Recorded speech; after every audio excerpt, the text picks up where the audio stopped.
Hi, I'm Dennis Wilson, president of the Our Town Theater Group.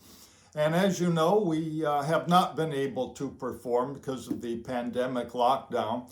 But a group of us wanted to do something for the community. And so what I'm going to do, it's actually morning still, this morning, is to read you a story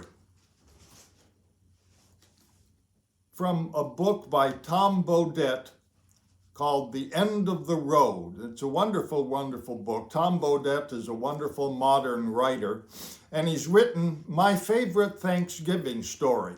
And it's November now, Thanksgiving coming up, so I hope you'll enjoy this bit of a Thanksgiving treat. And incidentally, thank you so much for supporting the Our Town Theater Group for over 20 years now. When we're able to get back on the stage at Tannery Pond Center, we're going to do that, believe me, because we want to get back doing theater, which is what we all love. This is Norman's Thanksgiving. Norman Tuttle had a good Thanksgiving, the best. It became one of those sorts of momentous occasions that even at the age of 12, he knew would stay with him, no doubt, for as long as he lives. The day started out quietly enough. Norman and his dad worked together in the basement most of the morning, putting away fishing gear and cleaning up to accommodate the house full of relatives due that afternoon. Norman's mother was in the kitchen cooking and running herd on the three younger brothers and sisters who were going slightly crazy with the anticipation of what was obviously a special day, even though they had no idea what the occasion was. Norman knew what it was, but he didn't care or even much care to think about it. He was enjoying the time with his dad in the basement. Ever since the accident on the fishing boat 2 months before, Norman and his dad had something special between them. Norman had fallen off his dad's boat in the dark on the way back to town, and no one had seen him go.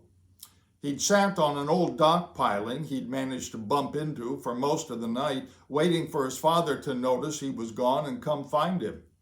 When his father did notice he was gone, he thought Norman was gone, lost, drowned, gone. During the 6 hours of what he thought was aimless searching, the elder Tuttle had made a pact with God. He swore that if he got his boy back, he would never not notice him again. He wouldn't belittle him. He wouldn't keep expecting impossible things from the poor, clumsy kid, and he would love him. Standing on the deck that dark night, holding his soggy son in his arms, he knew that it was a pact he would keep. And he was keeping it. He took him hunting. If he was going down to the store, he'd remember to ask Norman if he wanted to tag along. He taught him how to play cribbage, and they played a lot. Well into the damp, dark nights in November, the elder Tuttle men could be found at the kitchen table counting score. 15-2, 15-4. Run for 3 is 7 and a pair for 9. You missed your knobs. Pay attention. I'm winning. You pay attention. Don't talk to your dad like that. You're jealous. You're grounded. You're joking. And so it went. They were becoming the best of friends. And as these best of friends were cleaning up the basement, Norman listened while his dad told old army stories. Norman liked these the best because they were always illegal. His dad would stop sweeping and drop his voice. Don't you ever tell your mother about this, but one time when I was stationed at Fort Lewis, me and a few of the boys got into some moonshine, and as you know, I don't drink, and I didn't then either, but there were these 3 dancers we met, and on he'd go on some story that usually only made half sense to Norman, but it didn't matter because his dad seemed to enjoy the telling, and that was plenty for Norman. Norman's day took a decided turn for the worse when they finished up in the basement. Well, his dad said with his arm over his shoulder, that ought to give you kids plenty of room to play. Better go get cleaned up. It's Thanksgiving, bub. Company's coming soon. And his dad walked up the stairs, not knowing he'd just burst his boy's bubble. Kids, Norman thought. It's always you kids. I'm 12 going on 13. They're kids. I'm Norman. Norman, of course, was overreacting to something his father said, but that's well within the rights of a 12-year-old boy to do, and besides, it was supported by the Thanksgiving history of the family. Thanksgiving in the Tuttle household was an overrated and predictable affair to Norman's way of thinking. It was always the same thing year after year for as long as he could remember. Grandma and Grandpa Tuttle always came, which was no occasion because they lived in town and they saw them almost every day anyway. The only difference was that Grandma wore her Thanksgiving dress and Grandpa wore his tie. Same dress, same tie, every year. "What a pretty dress, Mom," Norman's mom would always say at the door, and "Pop, don't you look dashing today?" to Grandpa. Same lines every year. And Grandpa would always have in his hand a bottle of wine. Thanksgiving was the only time Norman ever saw alcohol of any kind in the house. All Norman knew was that it was for the Thanksgiving toast that his dad made every year.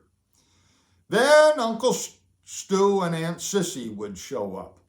Uncle Stu was his dad's brother and fishing partner, and Norman saw him every day too. But he never saw Aunt Sissy much. Aunt Sissy was a pain in the pants. And everybody knew it, including Uncle Stu, and possibly herself because she was never around much. All Aunt Sissy did was talk, and she never said anything. The first thing she always said to Norman was, "My, look at you, how you've grown into such a little man." Norman had been growing into Aunt Sissy's little man for 8 years that he could remember, and possibly longer, because she was saying the same thing to Norman's youngest brother, who was only 2. She'd go on and on about almost anything that came to mind without taking a breath, and it didn't seem to matter if anybody paid any attention to her or not, and they usually didn't. She just liked to listen to herself a lot more than anybody else did. On top of Aunt Sissy and Uncle Stu and Grandma and Grandpa always came Uncle Elmer and Aunt Edna. They were okay, Norman thought, and they didn't see them much because they lived across the state. What Norman dreaded about the arrival of Elmer and Edna was the 5 kids they brought with them. The whole chemistry of the house changed when they poured in the door. Norman's mother would turn herself into a staff sergeant and start barking orders. "Shoes off, everybody. Norman, put the coats in the bedroom. Has everyone said hello to Grandma and Grandpa? Norman, I said put away the coats." Everyone would be in the kitchen for a while, saying hello, and while babies crawled around people's feet, toddlers cried, and everybody talked at once over Aunt Sissy. The adults would allow this cacophony to continue for an appropriate time, and then Norman's mom would finally issue the order that he'd come to despise. "Okay, kids, we need room in here. Everybody down to the basement to play until dinner." And that would be it. They'd all go downstairs and invent games or watch television or generally just be kids. There would be no more contact with the grown-ups for the rest of the day. When dinner was ready, they'd set up at card tables in the other room so that the adults could enjoy their meal and told to hush when it came time for the toast, which was always a long, drawn-out thing, thanking the Lord for good fishing or good health, good food, or whatever. When they were done, Norman and the rest of the kids would be sent either outside to play or back into the basement. The adults would adjourn to the living room to talk in low tones about important things that Norman had no inkling of.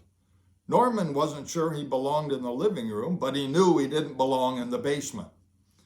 All his cousins, like his brothers and sisters, were younger than him. It used to be okay, but somewhere along the line, hide-and-go-seek, cooties, and crazy eights had lost their luster for Norman. He was a commercial fisherman, sort of, and he beat his dad at cribbage. That would be worth something to somebody, but at the age of 12 going on 13, there are a lot of should-bes and too few somethings and somebodies. The extended Tuttle clan arrived on schedule, and according to formula, Grandpa and Grandma showed with dress and tie and ceremonial bottle of wine. Uncle Stu came with Aunt Sissy, whose mouth hit the deck running. "My, Norman, you've grown into such a little man." And, of course, the grand finale. Aunt Edna, Uncle Elmer, and the tribe arrived in full bloom. The kitchen sounded like midweek on the New York Stock Exchange if everybody brought their children to work. Babies crawled between legs, toddlers cried, Norman was ordered to put the coats away, and everybody was told to kiss their grandparents. Then, just as the din reached a fevered pitch, Norman heard the despicable announcement. "Okay, kids, we need some room in here to breathe. Everybody to the basement so we can get dinner ready." 8 young Tuttles made their jovial way down the basement stairs to pursue their silliness in private, while one half-young Tuttle lingered by the kitchen table swiping olives from the relish tray Aunt Sissy was preparing. "Norman, you'll spoil your dinner," she said. Norman's dad was talking and laughing with Uncle Elmer in the corner.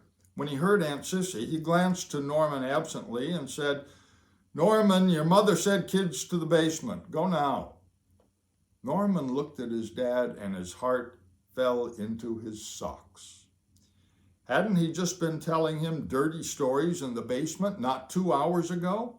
How could he possibly go back down in that room now and play tag with a bunch of kids? Norman's tail was dragging and his head was drooped to the limits of physical reason as he left the room. Whether on purpose or not, or if it was a coincidence or divine providence, Norman did a very fortunate thing before he disappeared down the stairs. He stopped and took one short, hurtful look back to his father, who at that very moment looked up from his discussion and saw it. It passed as quickly as it came, and nothing was exchanged, only acknowledged. Norman went down amid the din of younger Tuttles and pretended to busy himself arranging things on his dad's workbench. The other kids had 4 games going on at once, each one less interesting to Norman than the one before, and they paid him as little attention as he gave them. Meanwhile, his dad upstairs was having some thoughts of his own. He'd seen that Norman was put out about something, but he couldn't figure out what it was. He knew the kid was sensitive, but he couldn't believe he'd be upset by getting rattled on for stealing olives.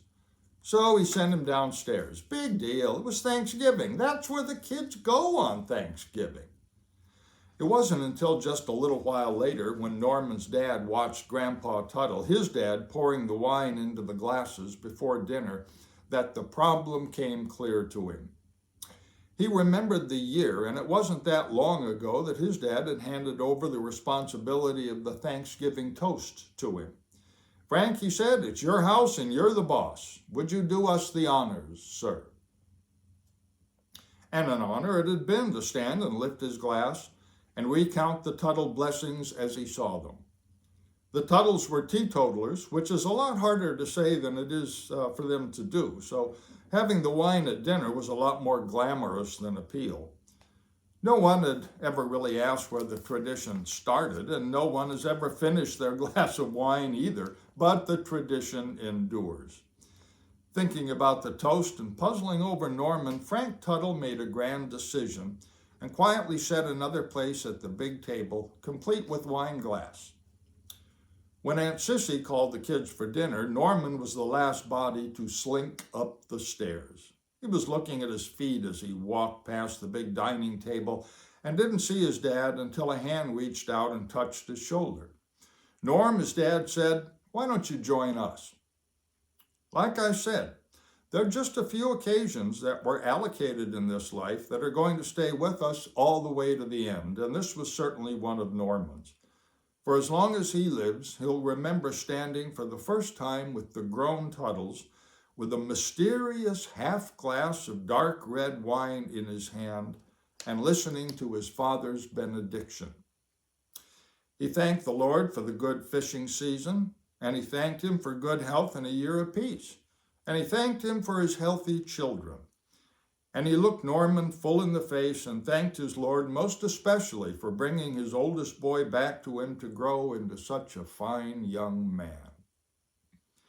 And Norman clinked his glass with his father's and sipped the strange wine, and wondered, as he always would, how something that tasted so bitter could leave such a sweet and lasting taste in his mouth. Hope you enjoyed the story. And I hope to see you at TPC again sometime soon on the boards and continuing to bring great theater to the Adirondacks.